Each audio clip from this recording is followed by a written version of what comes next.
Bienvenidos a Hablemos, un espacio con voces especializadas en ciencias sociales y humanidades, historia, antropología, literatura, estudios políticos e internacionales, agua y sociedad.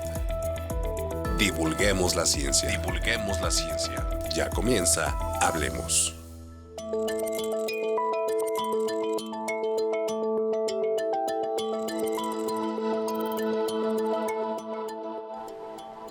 Los cambios de régimen en los estados nacionales han dejado de ser cambios abruptos como se vivieron hace algunas décadas, particularmente en algunos países de América Latina, por ejemplo. Hoy en día lo que suele ocurrir es que estos cambios de régimen, en lugar de ser golpes de estado violentos, se han convertido en procesos en lo que los especialistas llaman erosión democrática. Y bueno, ¿qué significa esto? ¿Qué actores involucra? ¿Qué impactos tiene? ¿Cómo se viven? De eso vamos a platicar el día de hoy. A veces están transcurriendo frente a nosotros y no somos tan conscientes porque quizá como ciudadanos no nos hemos involucrado del todo en lo que la cultura política debería exigir de cada uno de nosotros. Vamos a platicar de eso el día de hoy. Los invitamos para que nos acompañen. Bienvenidos, bienvenidas. Comenzamos. Imagina que la democracia es como un edificio. En lugar de derribarlo de golpe, algunos líderes empiezan a quitar ladrillo por ladrillo. Esto es lo que llamamos erosión democrática. Hoy en día, los cambios de régimen ya no son tan abruptos como en un golpe de Estado. En lugar de eso, vemos un deterioro gradual de las instituciones democráticas, las reglas y las normas. Esto suele ser impulsado por líderes que llegaron al poder de forma democrática, pero una vez en el poder atacan los pilares de la democracia. Primero, las elecciones libres y justas, aunque siguen ocurriendo, se vuelven cada vez menos equitativas. Segundo, la protección de derechos y libertades. Los medios de comunicación y los derechos políticos comienzan a ser restringidos. Y tercero, los frenos y contrapesos. Los otros poderes como el legislativo y el judicial se debilitan, mientras que el ejecutivo acumula más poder. Países como Venezuela, Hungría y El Salvador son ejemplos claros de este fenómeno. Pero, ¿por qué sucede esto? Muchas veces se debe a la insatisfacción con la democracia y los partidos políticos tradicionales, o a los efectos de la globalización. Y en otros casos es la presencia de líderes populistas que aprovechan estos sentimientos para llevar a cabo su agenda, debilitando así la democracia.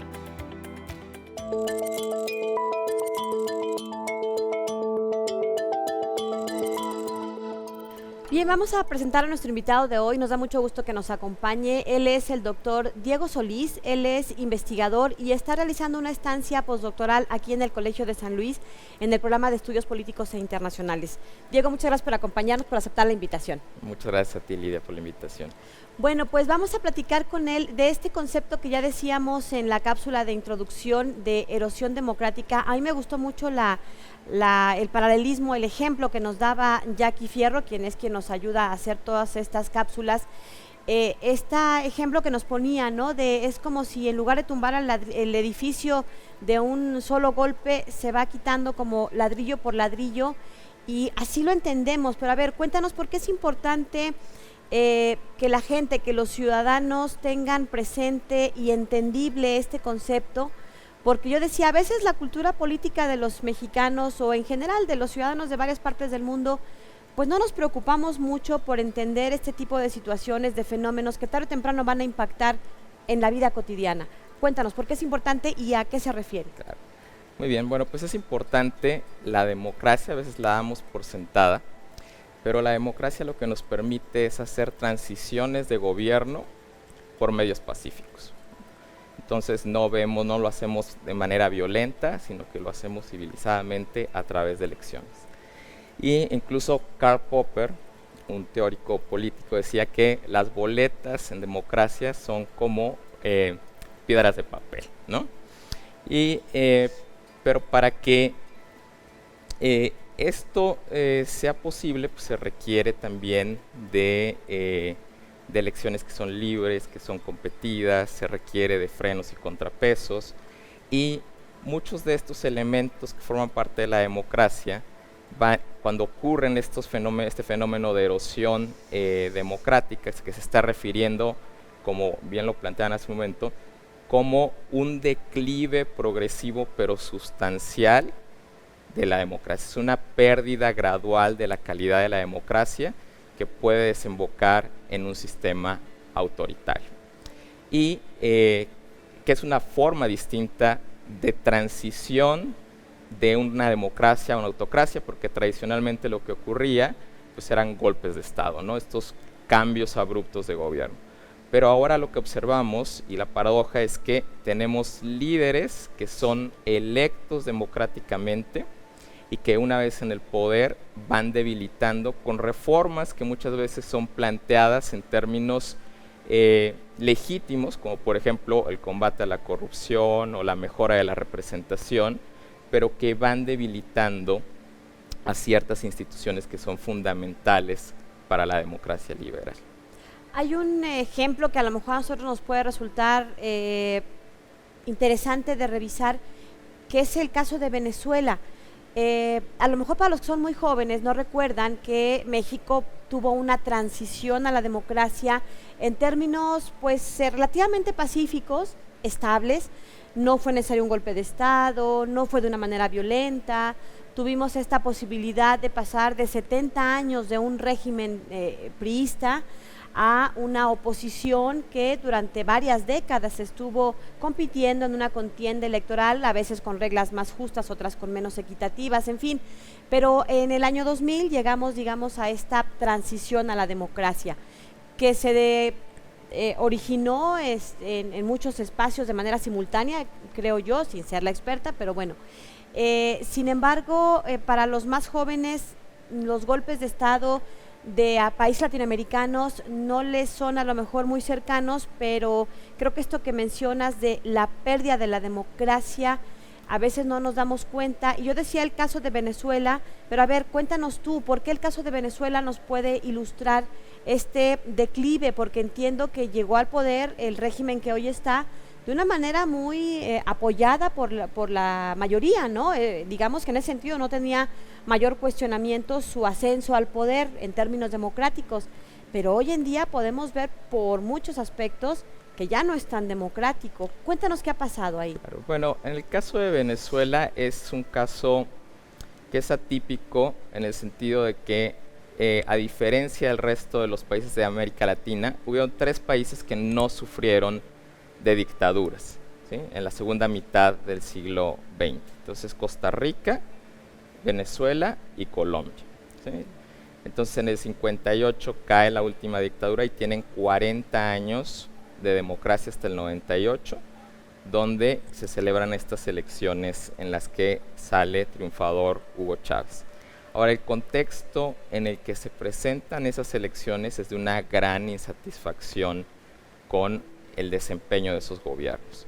Vienen de una fuerte crisis económica, hay intentos de golpes de Estado, uno incluso encabezado por el mismo Chávez, juicios políticos, ¿no? Entonces es un momento como de crisis del régimen democrático, de un hartazgo con los partidos tradicionales que habían sido 2 partidos, que había sido AD, Acción Democrática, y COPEI, y que Hugo Chávez viene a plantearse como una alternativa a esos partidos que tenían un gran descrédito ya ante la ciudadanía. Y llega precisamente por vía democrática, pero viene que una vez en el poder empieza a haber como reformas que van haciendo que el país sea menos democrático. Entonces, por ejemplo, en 1999, la Asamblea Constituyente, porque llama al establecimiento de una nueva constitución, lo que hace es, a través de esta asamblea,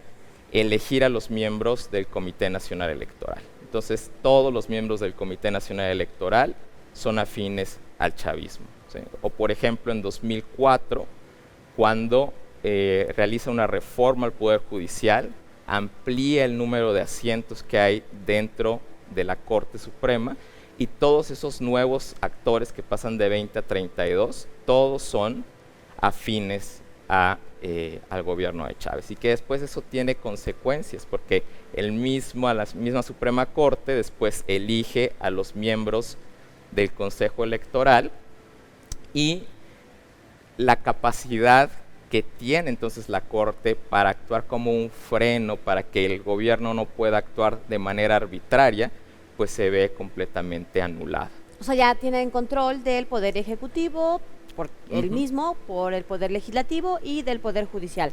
Todos son afines a él, y entonces tienen que, o votan a favor de todo lo que ellos digan. Exactamente, y se genera un terreno desnivelado de competencia, porque la democracia parte de la idea de la incertidumbre democrática, eso lo llamamos, ¿no? La posibilidad de que cualquier opción política pueda ganar las elecciones, ¿sí? Pero lo que pasa en estos casos es que el terreno se va haciendo cada vez más y más desnivelado a favor del partido en el gobierno, que hace que sea muy complicado para que la oposición pueda ganar una elección. Para ir entendiendo un poco más acerca de estos temas, el tema central, digamos, que hoy queremos platicar con nuestro invitado, tiene que ver con la erosión democrática. ¿Qué es? ¿Cómo se da? Pero para entenderla, digamos, desde su origen, es necesario que platiquemos sobre tres aspectos que se denominan como los tres pilares que sostienen a la democracia. Hagan de cuenta que usted construyó un edificio, pero tiene que sentarlo sobre tres grandes bases, y sin ello, bueno, pues no sería posible que estuviéramos fincando, digamos, ese edificio. ¿Cuáles son estos tres pilares? Bueno, se los voy a mencionar, pero al regresar del corte los vamos a profundizar con nuestro invitado de hoy. Elecciones libres y justas, protección de derechos y libertades y frenos y contrapesos. Insisto, creo que es la responsabilidad de nosotros como ciudadanos estar informados de esto y estar observando cómo se está llevando a cabo, no solo en Venezuela, en nuestra realidad más cercana. En prácticamente todos los ámbitos tenemos pues una vida política que tenemos que seguir de cerca, porque es, digamos, esta responsabilidad de mantener esta democracia a nuestro alcance. Hacemos una pausa y regresamos.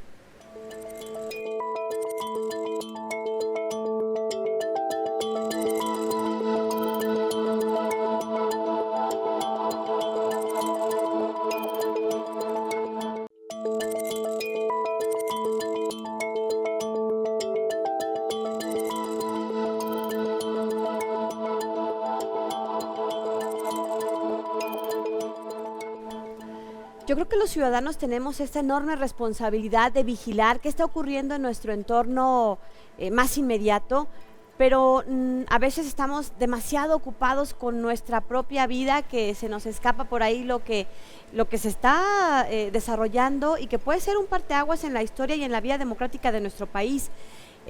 Volteemos a ver a nuestros países en América Latina. Ya veíamos hace ratito el caso de Venezuela y lo vamos a seguir usando como ejemplo, pero creo que es importante que entendamos no solo estos conceptos por la importancia, digamos, académica que pudieran tener, no, más allá de eso, entender estos conceptos nos van a permitir ir tomando conciencia de la importancia de lo que está ocurriendo a nuestro alrededor. Estos tres pilares que yo le mencionaba antes de la pausa, le vamos a pedir a Diego Solís, el doctor, que nos explique un poquito ahí en términos más que le entendamos usted y yo, porque creo que son importantes para ir entendiendo lo que sigue. A ver, cuéntanos, estos tres pilares de la democracia son elecciones libres y justas, protección de derechos y libertades y frenos y contrapesos. Cuéntanos un poco de qué va y algunos ejemplos que pudieran ilustrarnos para comprenderlos mejor. Así es, a ver, para que exista democracia tiene que haber elecciones libres y relativamente justas, ¿sí? Entonces, esto va relacionado con lo que señalaba hace un momento, de que en las democracias el resultado de la elección ex ante es incierto. Cualquier persona, cualquier fuerza política puede ganar la elección. Pero para eso se requieren de ciertas cosas. Por ejemplo, necesitamos de una autoridad electoral que sea imparcial. Necesitamos de derechos políticos, que los derechos políticos tienen que ver con el derecho a votar y ser votado, y que eso no sea restringido ni por preferencias políticas, ni por cuestiones étnicas, que no haya ningún tipo de restricción con respecto a esos derechos. Y necesitamos también de un terreno nivelado de competencia. Un piso parejo. Un piso parejo, porque si no, lo que tenemos es una situación en la que siempre el mismo partido va a estar ganando, ¿verdad?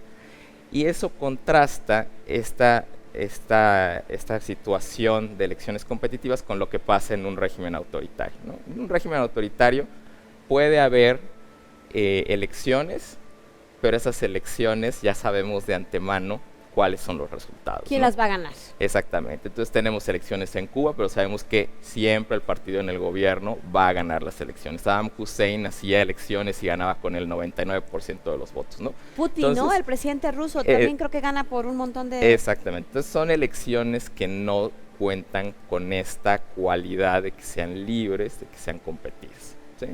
Ahora, las elecciones son muy importantes para la democracia, pero son una condición necesaria. O sea, sin elecciones no hay democracia, pero no es una condición suficiente. Quiere decir que no porque haya democracia, no porque haya elecciones, algo es democrático, ¿sí? Entonces, para que haya democracia se necesita elecciones con algo más, ¿sí? Y eso algo más tiene que ver con los derechos civiles y los derechos políticos. Como les decía hace un momento, los derechos políticos tienen que ver con esos derechos para participar en la vida pública como electores, como candidatos, ¿sí? Y por el otro lado, para que existan esas elecciones competidas, necesitamos de ciertas libertades. Por ejemplo, para que formar un partido político necesitamos de una libertad de asociación, ¿sí? Para hacer una campaña política, para tener medios de comunicación que puedan supervisar y que puedan informarnos de lo que hace el gobierno, necesitamos de libertad de expresión, ¿sí? Entonces, no solamente es las elecciones, sino una serie de libertades que están garantizadas para todos los ciudadanos. Y por otro lado, el tercer pilar tiene que ver con los frenos y contrapesos. Y los frenos y contrapesos vienen de la tradición liberal. Entonces, lo que tenemos actualmente son democracias liberales, ¿sí? Entonces, el liberalismo siempre ha tenido una desconfianza por el ejercicio del poder político. Porque en términos teóricos, nos plantean, por ejemplo, lo que era el estado de naturaleza, ¿no? Lo plantea Thomas Hobbes en el Leviatán, y lo plantea como una situación de, si no hubiera estado, ¿cómo serían las relaciones entre los individuos? Serían de constante conflicto, de inseguridad, de gente aprovechándose de otra, y entonces la solución que ofrece Hobbes es el Leviatán, es el Estado viene a poner orden, ¿sí? Y hasta ahí todo bien, pero los liberales se dan cuenta de otro problema que surge a partir de eso. ¿Quién defiende al ciudadano ahora frente a la autoridad del Estado? ¿Sí? Y es por eso que desde el liberalismo viene la idea de garantizar las libertades constitucionalmente y de establecer mecanismos para que las decisiones no sean arbitrarias, ¿sí? Y entonces de ahí vienen los frenos y contrapesos, de ahí viene esa división de poderes que tiene a veces facultades que se traslapan precisamente para evitar que cualquier individuo o cualquier organismo por sí mismo pueda dictar su voluntad sobre los demás. Concentre tanto poder que solo lo que él diga se hace. Por eso en México tenemos esta división de poderes del poder ejecutivo, legislativo y judicial. Digamos que ese es el equilibrio que da peso y contrapeso, y que seguramente ustedes han escuchado después de las elecciones del 2 de junio de este 2024. Hay una serie de debates todavía hasta estas fechas, cuestionamientos en torno a que si la interpretación de la ley le va a dar una mayoría absoluta a un partido, a un determinado grupo político, o que si se necesita otra interpretación de la ley para que haya un equilibrio y cierto contrapeso, porque sí, efectivamente ganaron un 2-1, pero que necesita el poder legislativo cierto equilibrio, y esa interpretación de la ley es lo que lo estaría dando, o de manera más reciente todavía esta discusión de hacia dónde va esta intención de cambiar cómo se eligen a los jueces en el Poder Judicial, y es que son esos otros pilares de contrapesos en un gobierno como el México, en un estado como el de nuestro país, ¿no? Creo que eso es importante, bueno, pues no perderlo de vista, y precisamente que hoy nos esté contando el doctor Diego Solís, pues explicando, ¿no?, cómo es esto de la erosión democrática. Perdón, te interrumpí, ¿algo más con este asunto de los 3 pilares?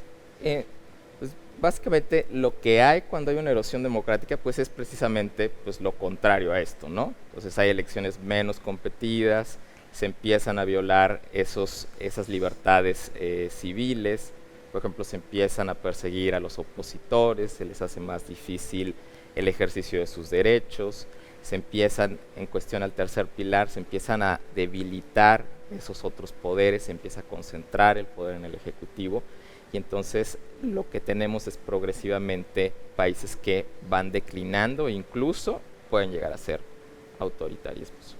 No se trata solo de que haya equilibrio en un sentido estricto en estos 3 poderes del legislativo, ejecutivo, judicial, también los ciudadanos pueden ser una parte fundamental en los contrapesos, ¿no? Cuéntanos un poco de qué manera juega el papel estos organismos ciudadanos o esta participación de la ciudadanía. Sí, bueno, esto le llamamos la rendición de cuentas societal, ¿sí? Y sí, tiene que ver con la labor que tienen, por ejemplo, los medios de comunicación al momento que hacen investigaciones periodísticas, que ponen en evidencia, por ejemplo, casos de corrupción. Todo eso también contribuye a la democracia, es decir, no solamente son este diseño de rendición de cuentas que le llamamos horizontal, que sería del Ejecutivo al Legislativo y Judicial, sino también de manera vertical, ¿no? Y también otro ejercicio, pues claro, es cuando vamos a las urnas y cuando premiamos o castigamos el desempeño del gobierno en turno. Entonces, desde la academia también, ¿no? Las investigaciones que se realicen, claro, en cómo está funcionando el Estado mexicano, desde grupos o colectivas que vayan integrándose para reclamar estas libertades civiles, grupos de derechos humanos, todo esto es participación ciudadana, ¿no? Así es, y todo eso pues se permite gracias a la democracia, gracias a ese segundo pilar de la democracia del cual hablamos hace un momento, y que todo esto que estamos mencionando, de esa capacidad para exigirle al gobierno, para pedirle cuentas, pues todo eso se va minando en los procesos de erosión democrática. Vamos a preguntarle, ahora que regresemos de la pausa, a nuestro invitado, que si nos puede dar algunos ejemplos de las instituciones, normas y reglas democráticas que se van deteriorando en estos otros países que hemos tomado un poquito de ejemplo, porque creo que son donde nos hemos dado cuenta de manera más cercana, sin ir más lejos, el caso de Venezuela, en donde yo creo que la oposición se organizó. A mí me gusta pensar un poco como en estas historias de intriga política, ¿no? Pero creo que la oposición se organizó de una manera muy cohesionada, muy planeada, muy sigilosamente, porque conocen al régimen, y que no se lo esperaba a Maduro, me da esa impresión, ¿no? Ya lo mencionábamos en otro programa, estas decisiones del presidente Maduro de incentivar a la población a que desactive el WhatsApp y prohibir el Twitter por 10 días, en fin. De eso y más platicamos regresando a la pausa, lo dejamos con esta cápsula, nos ligamos al corte y regresamos. El pasado 6 de agosto, el Colegio de San Luis dio la bienvenida a los nuevos estudiantes de la Maestría en Asuntos Políticos y Políticas Públicas, Literatura Hispanoamericana, Doctorado en Historia y Literatura Hispánica.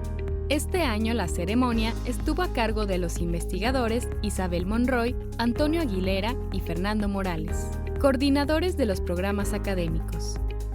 Durante el evento, invitaron a los 34 alumnos de nuevo ingreso a reflexionar sobre por qué eligieron estudiar un posgrado. Además, destacaron la importancia del Colsan en la formación de investigadores y profesionales de alto nivel en el campo de las ciencias sociales y las humanidades, recordándoles que toda la comunidad académica del Colsan está aquí para guiarlos en esta nueva etapa. Destacaron la importancia de cursar un posgrado con el apoyo de recursos públicos. En un país en donde solo cerca del 1% de la población tiene acceso a este grado académico. Por su parte, el presidente de la institución agradeció a los alumnos por elegir a el colegio para continuar sus estudios. También les recordó la importancia de llevar una vida saludable y subrayó su compromiso con el Estado mexicano, que confía en ellos para ayudar a construir una sociedad más libre y justa. Síguenos en redes sociales y descubre cómo los estudiantes están dando forma al futuro de la investigación académica.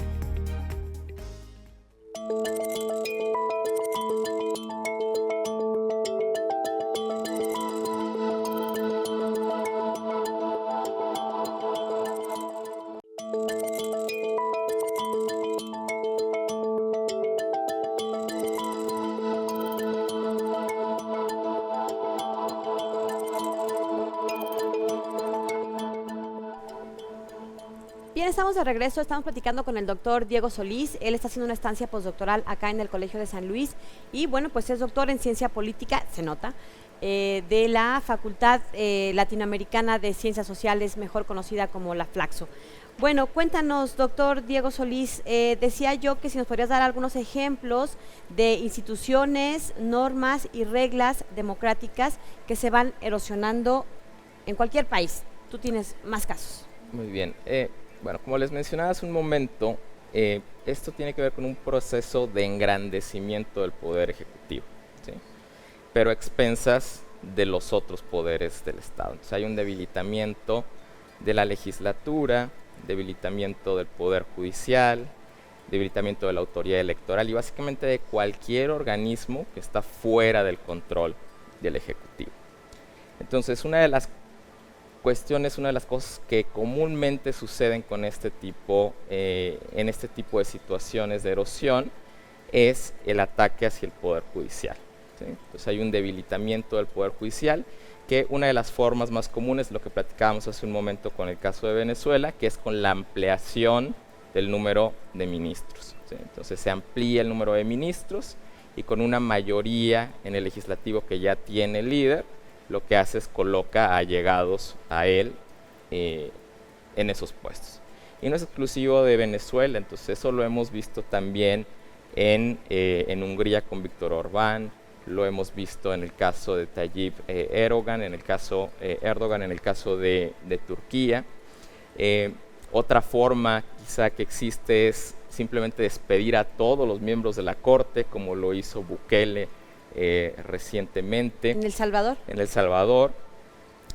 Otros casos es, por ejemplo, en Hungría, Orbán, con aquellos jueces que le eran incómodos, lo que hizo fue reducir la edad de jubilación para que se retiraran de la vida pública. Incluso Donald Trump, ¿no?, metió ministros en la Corte muy afines a la republicana, claro, conservadora. Sí, también está el caso de Estados Unidos, que a esto en inglés se le llama el court packing, que básicamente es como la captura de la Corte, que después puede tener pues serias consecuencias si una sola persona tiene el control sobre un número importante de ministros, ¿no? Sobre todo en términos de la interpretación constitucional. Entonces hay ese debilitamiento del poder judicial, y por otro lado está la cuestión de la autoridad electoral, que es muy similar, es la captura, debilitamiento de la autoridad electoral. Lo veíamos en su momento con el caso de Venezuela, estableciendo que cuando la Asamblea Constituyente designa solamente a simpatizantes de Chávez dentro de ese consejo, y posteriormente la Corte ya capturada va seleccionando perfiles que son afines al gobierno. Pero no solamente se acaba con el debilitamiento de la autoridad electoral y su captura. Bueno, una vez capturada, pues es muy difícil que el árbitro sea imparcial, ¿no? Entonces, se dejan de aplicar normas o se aplican de manera selectiva a favor del gobierno, y el terreno de competencia se va haciendo cada vez más desigual, no solamente porque el árbitro está del lado del gobierno, sino porque se llevan a cabo otro tipo de acciones, como por ejemplo cuando en el caso de Chávez viene y se elimina el financiamiento público a los partidos políticos. Y habrá gente que diga, no, qué maravilla, nos está gastando en partidos políticos. Pero el problema en esa situación es que cuando no hay financiamiento público a los partidos políticos, el único partido con financiamiento público es el partido en el gobierno, ¿sí? Uno va a tener financiamiento y el resto no. Entonces esto hace que la competencia sea muy desigual. También tiene que ver con el acceso a los medios de comunicación. Entonces, ¿cómo esperamos que haya elecciones competidas si solamente un partido tiene acceso a los medios de comunicación? ¿Sí? Entonces, ahí ya tenemos un juego que está viciado, que está sesgado a favor de una de las fuerzas políticas. Claro, porque el árbitro ya no fue imparcial, ahí ya todo se va hacia los partidos, organismos o figuras que le son afines al régimen, ¿no? Así es. Cuéntanos un poco, ¿qué va a pasar? Ahorita que mencionabas los partidos políticos, después del 2 de junio, los partidos políticos los partidos políticos de oposición, tuvieron un saldo que pues en apariencia quedaron muy debilitados. Los que se fortalecieron obviamente, bueno, pues son los partidos cercanos al régimen. El caso, por ejemplo, del PRD, que prácticamente está en vías de extinción. El PAN, bueno, pues vemos que está también muy debilitado. El PRI está capturado por un liderazgo que ayer escuchaba un poco en broma que ya no se va a llamar PRI, sino se va a llamar como PRIalito, porque ya no más es el partido de Alito. ¿Qué futuro le observas, le ves a los partidos políticos en México luego del resultado de las elecciones del 2 de junio de este año, y si son parte de este proceso de erosión democrática o no tiene nada que ver? No sé. Bueno, en el caso de México, después de que tuvimos la transición a la democracia a finales de los años 90, pues todos sabemos que fue dominado por tres fuerzas políticas, el PRI, el PAN y el PRD. Y esos patrones de competencia que existían entre estos partidos fueron muy estables a través del tiempo. Cuando existen esos patrones estables, si siempre van saliendo los resultados muy similares, siempre son los mismos actores, hablamos de que el sistema de partidos está institucionalizado, que lo que nos indicaría es que pues, hay un fuerte lazo con los electores, por eso se mantienen en el poder. Ahora, a partir del 2018, en la elección de 2018, comenzó a verse que estaba sucediendo un cambio con el sistema de partidos, es decir, con la irrupción de Morena en la vida pública donde dejan de ser las principales fuerzas siempre el PRI y el PAN y en menor medida el PRD. Entonces vemos que hay una recomposición del sistema de partidos, que es mucho más evidente ahora con esta elección. Entonces podríamos pensar en un proceso de desinstitucionalización del sistema de partidos, donde está transformándose en otra cosa que todavía no sabemos en qué va a terminar. Porque aparte, perdón, las alianzas se están transformando, ¿no? Ya no es efectivamente PRI, PAN, PRD, ya Morena irrumpe en la escena, pero el Partido Verde se acomoda como suele acomodarse, y entonces efectivamente, digamos que como en el Big Brother, ¿no? Las reglas cambian y entonces es un escenario que todavía es incierto. Así es, entonces lo que tenemos es, como caso que quizá pudiera ilustrarnos, es el caso de Colombia, donde hace como 20 años tuvieron un proceso de desinstitucionalización del sistema de partidos. Entonces ahí hubieron como dos grandes partidos que durante 40 años dominaron la vida pública y que después fueron desplazados por actores antisistema. ¿Sí? Entonces estos partidos siguieron en la vida pública, pero nunca más lograron competir seriamente al nivel federal, ¿no? Entonces, pensar que puedan ganar la presidencia de la República es muy difícil. Y eso tiene que ver con el hecho de que pues, hay un motivo por el cual tienen estos resultados, ¿no? Tiene que ver con una insatisfacción de los ciudadanos con los resultados que han dado esos gobiernos, ¿sí? Tiene que ver con una percepción de corrupción, de ineptitud, y en ese sentido pues es el costo que están teniendo, es una sanción que hace la sociedad sobre estas fuerzas políticas. y es muy difícil pensar que esa percepción pueda cambiar en el futuro. ¿Es, digamos, el costo de haber hecho no tan bien las cosas, o es un proceso natural de desgaste y de erosión de los partidos? Porque también vimos irrumpir en la escena política en las últimas décadas partidos que fueron desapareciendo, ¿no? Este partido del Bester, el Nueva Alianza y otros que no tuvieron este desgaste de décadas como PRI, PAN, PRD, pero que también desaparecieron. ¿A qué lo atribuyes? Sí, yo creo que aquí tiene que ver con la transición a la democracia se generan grandes expectativas, ¿no? ¿Qué es lo que se espera de la democracia? A veces pensamos que con democracia se van a lograr ciertos objetivos, como lo puede ser la justicia, como lo puede ser el bienestar material, como lo puede ser la seguridad.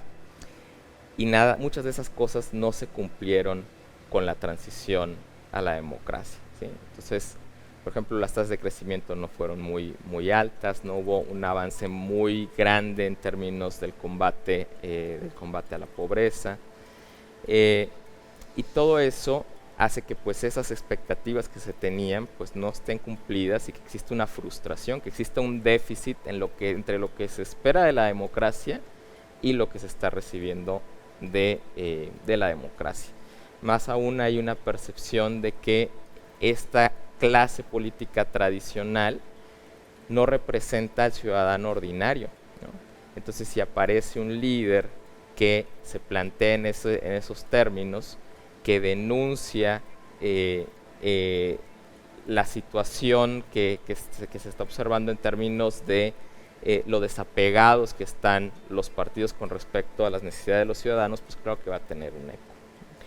¿Cuál es el futuro? En un minutito que nos queda, ¿cuál es el futuro que le observas a los partidos? A los partidos políticos mexicanos, yo creo que, bueno, ahí yo creo que el PRI y el PAN van a seguir ahí, pero como actores marginales. Morena, falta ver qué sucede con él, porque es un partido que está muy ligado a su líder, entonces tiene ante sí el reto de un proceso de institucionalización, para ver si es un instituto que puede sobrevivir más allá de su líder. Y para las otras fuerzas, posibles fuerzas, lo que hay es el reto de establecer un programa que llame la atención a los opositores, al gobierno, pero también a todos aquellos que se encuentran alienados del sistema. Es decir, todos aquellos que no son ni PRI, ni PAN, ni Morena, y que no tienen una fuerza que los represente políticamente, ¿no? Y el reto también de esos partidos sería pues tener una estructura nacional, etcétera. Entonces, es un reto muy grande. Muy grande, efectivamente. Vamos a ir a una pausa y regresamos para seguir platicando con nuestro invitado de hoy, el doctor Diego Solís, politólogo, y los dejamos con la cápsula. Ya saben, siempre les presumimos parte del Fondo Editorial Colsan, ahora con un libro del investigador Javier Contreras, que tiene que ver precisamente con este asunto de las democracias fracturadas. Continuamos.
Bien, seguimos platicando con el politólogo Diego Solís. Él está realizando una estancia postdoctoral en el Colegio de San Luis, en el programa de estudios políticos e internacionales acá en el Colsan.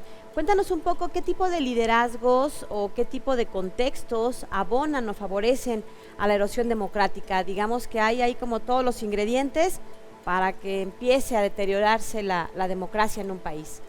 Bueno, uno de los elementos tiene que ver con las expectativas insatisfechas de los ciudadanos con respecto a la democracia. Tiene que ver con el aspecto material.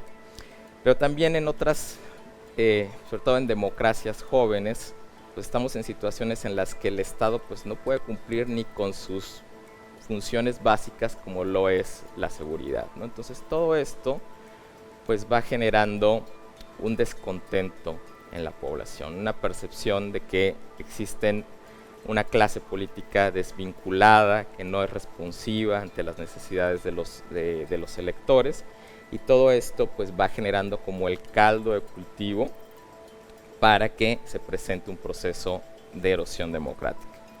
En el caso de las democracias desarrolladas, porque esto es un proceso que llama la atención, no solamente ocurre en países en desarrollo, en democracias desarrolladas hay luces de este tipo de liderazgos que promueven la erosión democrática, ¿no? Entonces, ¿pero qué es lo que permite que se apoyen estos líderes?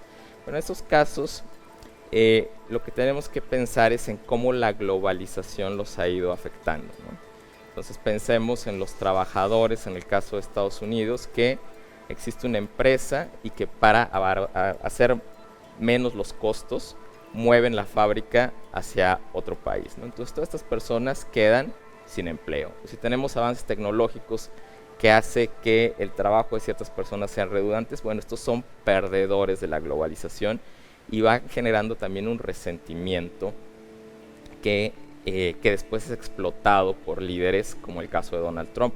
Entonces, en el caso de Donald Trump, entonces no es extraño, por ejemplo, que dice, bueno, pues que toda la inversión se tiene que quedar aquí, ¿para qué va a ir a México, no? Los trabajos tienen que quedarse con esta gente, que es la gente que ha perdido con la globalización. Claro, ahí le está hablando a la clase trabajadora enojada porque en los últimos años o en los años de Biden el índice de desempleo se incrementó y entonces ven un salvador en Donald Trump. Claro. Sin fijarse a lo mejor en lo que de fondo o la ideología que defiende o los intereses que defiende, ¿no? Claro, y de la mano del otro fenómeno que es la migración, ¿no? Entonces la migración, entonces viene todo este discurso en el sentido de que se está acabando con la identidad cultural, que estas personas llegan a quitarle los trabajos, ¿no? Entonces todo ese descontento va siendo capitalizado por líderes. Ahora, ¿qué tipo de líderes son estos? Generalmente son líderes populistas. Entonces, y por populismo, a lo que me estoy refiriendo es una ideología, le decimos ideología delgada, que lo que hace es plantear a la política en términos de dos grupos, ¿no? El pueblo y el no pueblo. Y en o los malos y los buenos. Y en este juego, pues el que tiene que ganar es la voluntad general, que es la voluntad del pueblo, ¿sí? Ahora, esto es problemático por varios motivos, ¿sí? Porque en principio la democracia no es así de simple, ¿no? Entonces en democracia no hay un pueblo homogéneo, sino que hay una diversidad de intereses. En segundo lugar, porque porque tiene un toque moralizador esta idea del populismo, porque entonces hay demandas e intereses que son legítimos y todos los que no forman parte del pueblo, entonces sus demandas son ilegítimas y eso es contrario. Ahí se polarizan, ¿no? Ahí sí se tachan de blancos y negros, buenos y malos. Y esto produce polarización también. Entonces la polarización hace que los acuerdos entre los actores políticos sean menos probables, porque cada vez están más alejados en términos de sus preferencias. Y digo, empecé hablando que es una ideología delgada. ¿Y por qué decimos que es una ideología delgada? Porque digamos que está el populismo, pero el populismo se le puede pegar a una ideología de izquierda o se le puede pegar una ideología de derecha. Entonces, si estamos en la izquierda, entonces, ¿quiénes van a ser esos enemigos del pueblo? pues puede ser la clase política, pueden ser los grandes empresarios.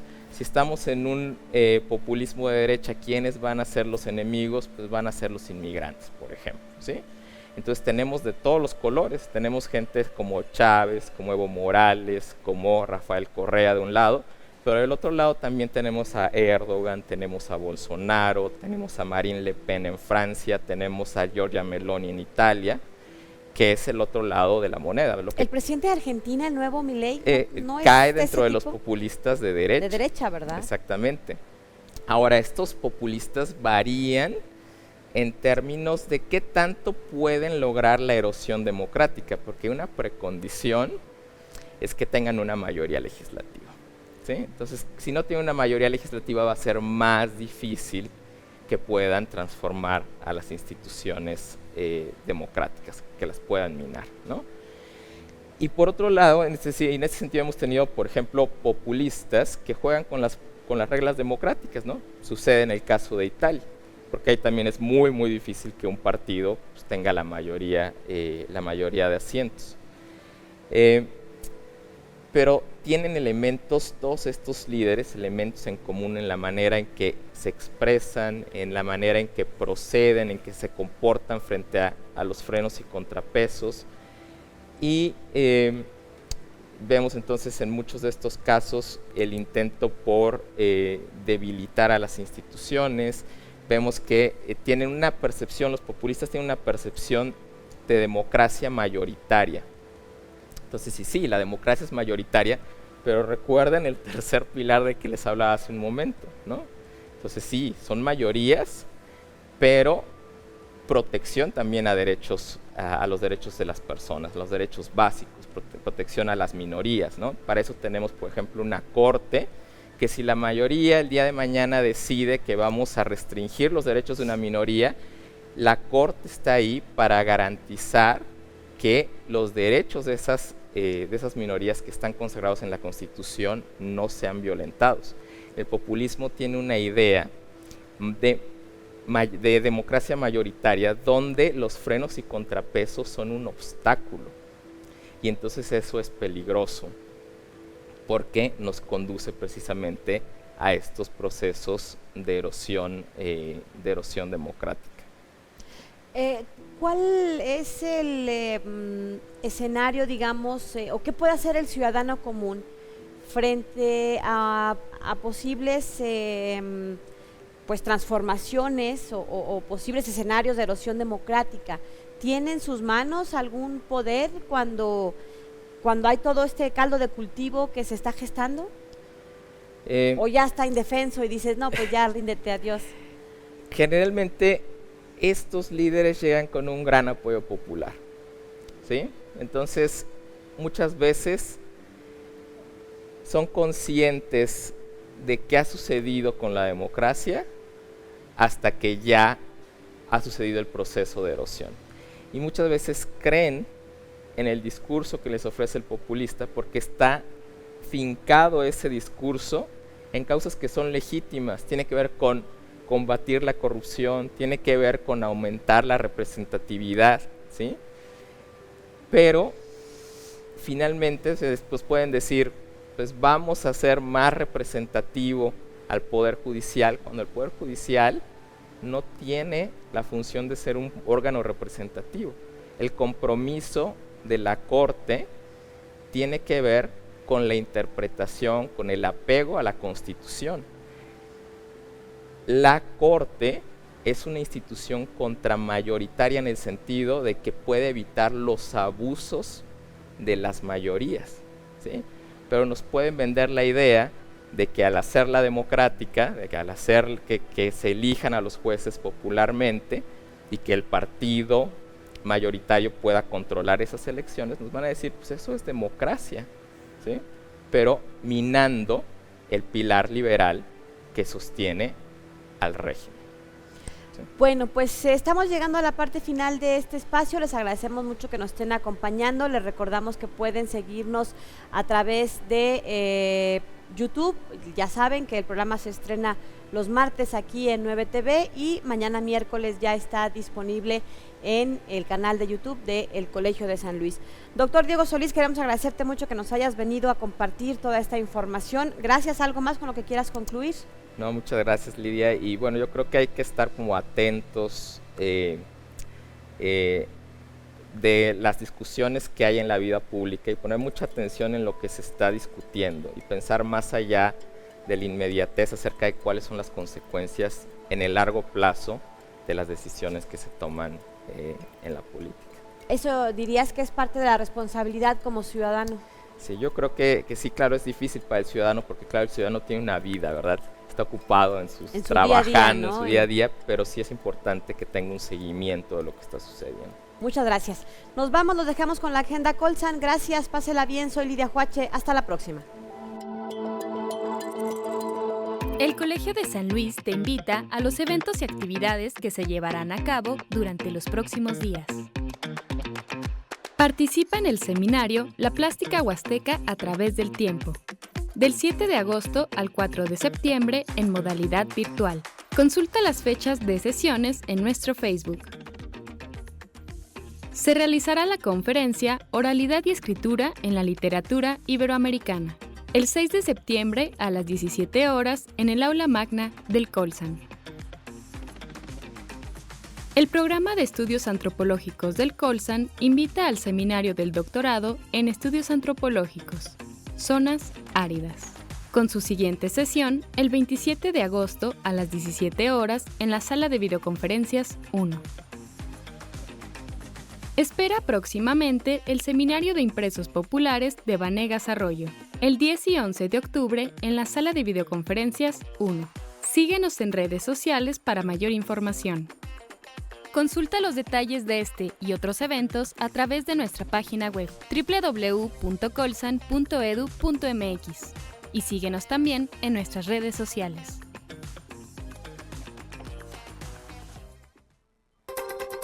Hablemos.